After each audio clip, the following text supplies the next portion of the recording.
this is a two-part frog stretch. So for the first part of this, we're gonna start with our feet together, and then you're gonna bring your knees out really wide. You're gonna come down onto your elbows, and you're gonna kind of tilt your pelvis up so that your butt's kind of sticking up in the air. And you're gonna do little rocks, just little rocks back here. Now you should be feeling this primarily on the inner part of your legs. You could also feel a little bit in through the hips and the outer part of the leg, depending on kind of where you're tight. I'd recommend doing maybe anywhere from like 10 or 15 rocks to kind of start here.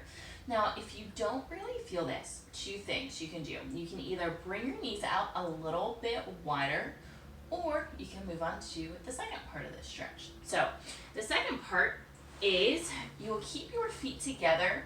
Now you are going to, instead of kind of having your butt up in the air, you're going to tuck your pelvis under, so you kind of squeeze your belly, and there should be no arch in your back during this at any time.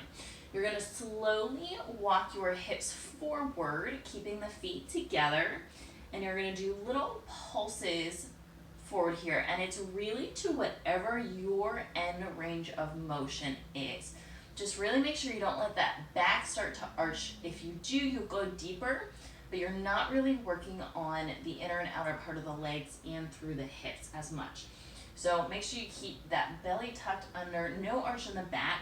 And once again, you can do about 10 or 15 kind of little bounces here.